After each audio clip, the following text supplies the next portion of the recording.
And section 7.8 is all about factoring by grouping. And factoring by grouping is a pretty straightforward process, and it's to factor a polynomial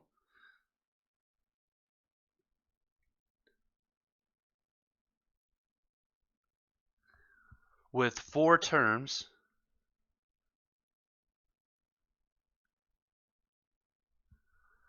you first must group the terms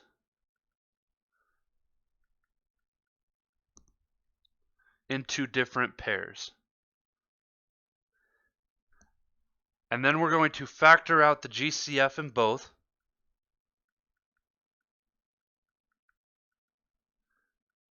So we're going to factor out the GCF in both pairs.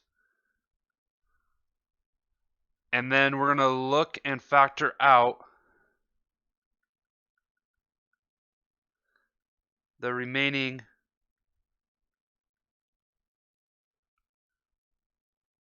common binomial. And this strategy right here is known as factoring by grouping. And the only way that you can really factor by grouping is by practicing a lot. So we're going to jump right in and look at this example A. And we're going to take a look at x cubed plus 3x squared plus 2x plus 6. And our first step is going to be group on common factors. So we're going to take this first group and put it as a pair, and we're going to take the second group and put it as a pair. So we're going to rewrite that as x cubed plus 3x squared, and then we're going to add to that 2x plus 6. So notice that we have the same exact thing, that we just wrote above. We just put some parentheses around it. Those are going to be our two groups. And now we're going to factor out the GCF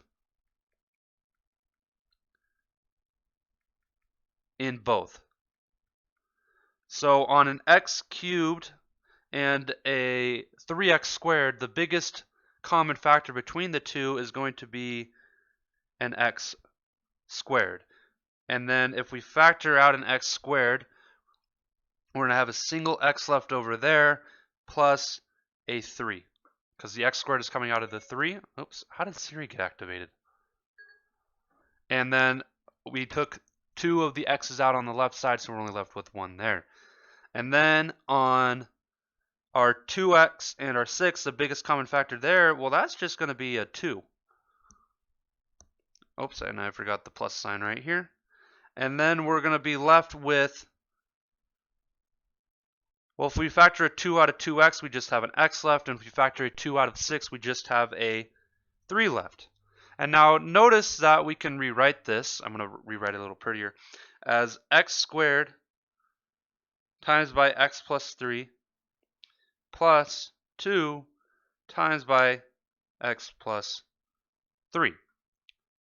So we can factor out this common x plus 3 and group in the blue part here.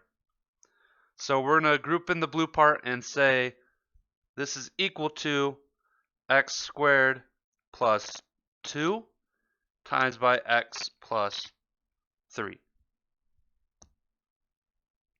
And I think it might be a little bit clearer if I get rid of this parenthesis here and write our blue part down here, and then our red part right there. And so that is how you factor by grouping. Why don't we go ahead and do another example of that? This time is going to look a little different. We're going to look at an x squared plus y plus x plus x y. All right, so now we have to group terms.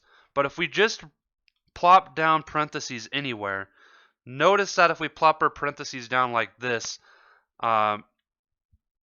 we can't factor this first term. There's no GCF in that first term. So let's rearrange some things and go from there. So we're going to go ahead and flip-flop this y and this x and rewrite this term as x squared plus x plus y plus xy. And now we can go ahead and group these up. So let's group that one. Let's group that one. Our common term that we can pull out of our first one is going to be an x. And an x removed from an x squared is going to leave an x, and an x removed from an x is going to leave a 1. And then the second group, we can remove a y from both. A y from y is going to be a 1, and a y from xy is going to be an x. And then we have a common x plus 1 here. 1 plus x, x plus 1, same thing. And then we also have a common x and y here. So we're going to write now x plus y multiplied by x plus 1.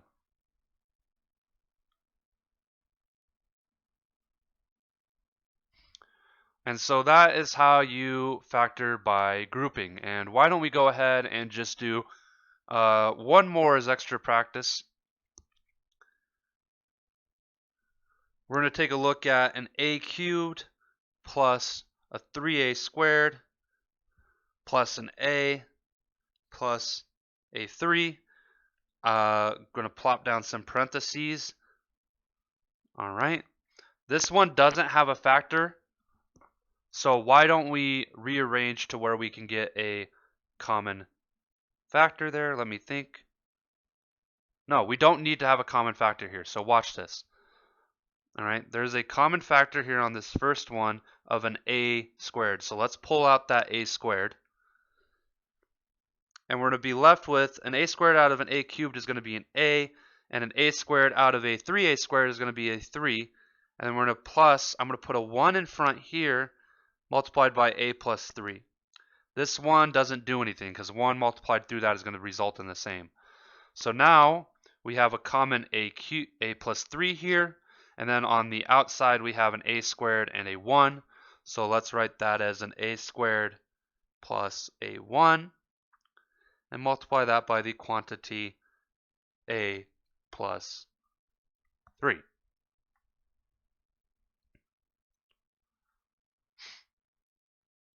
All right, so now we can kind of combine everything that we've been doing thus far and try to factor these guys completely.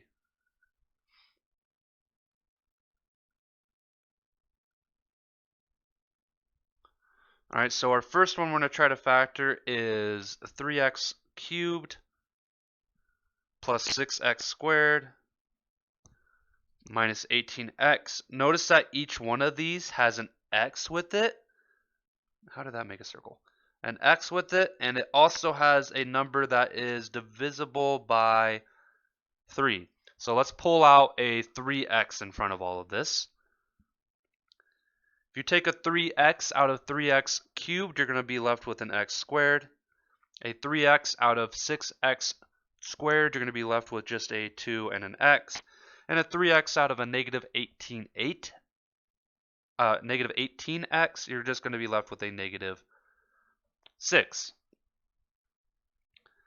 And now let's take a look at this x squared plus 2x minus 6. If you were to go through and check all your different combinations of factors for negative 6, there's no way that you can make this positive 2 using that reverse FOIL method. This is actually unfactorable. And sometimes when you're working through problems, you'll go through all these different combinations of factors and just realize, hey, this can't be done. And if you get to a point where that can't be done, this is now factored completely. This is as far as you can go.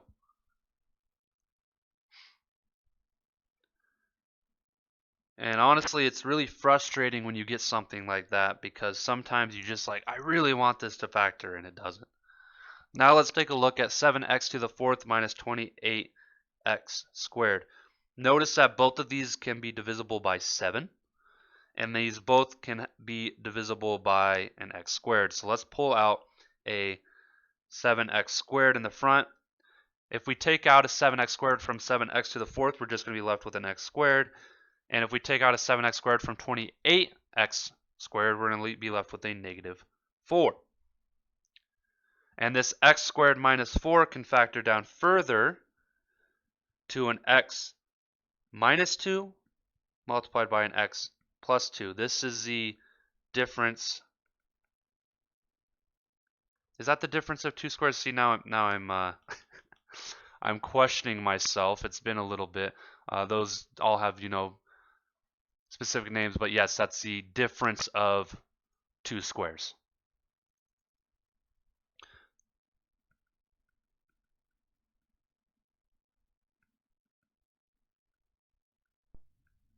Because this 4 right here can be rewritten as 2 squared, and then you do an x minus a 2 and an x plus a 2. Let's do also a couple examples where we're going to solve for x.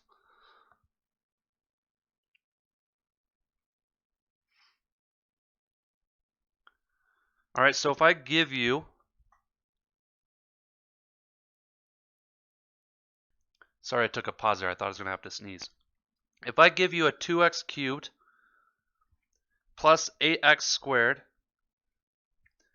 equals 10x, can we solve this for x? And indeed we can. Let's first go ahead and put all of our x's on one side. So we're going to subtract a 10x from both sides. And this is going to be a 2x cubed plus 8x squared minus 10x is equal to 0. Now let's try to factor this left-hand side so we can get a bunch of different individual quantities with only one x.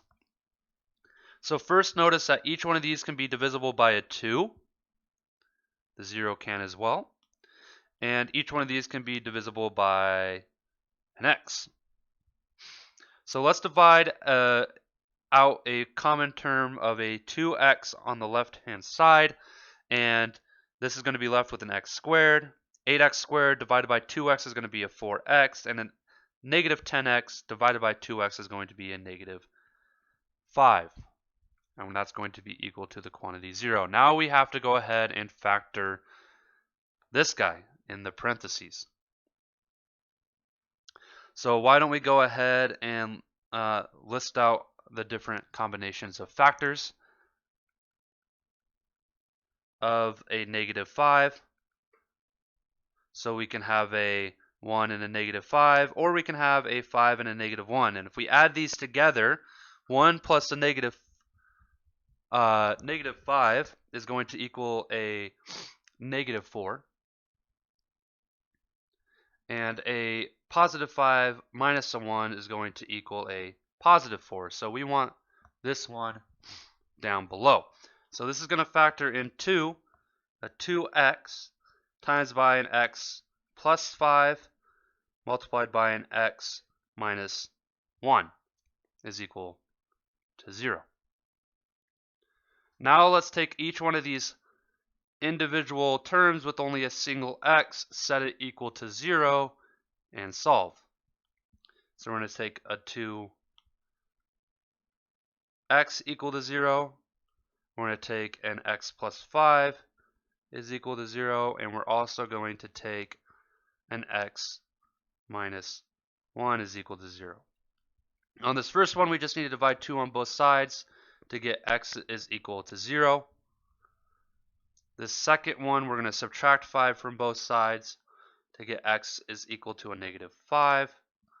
And this last one, we are going to add 1 to both sides to get x is equal to a positive 1.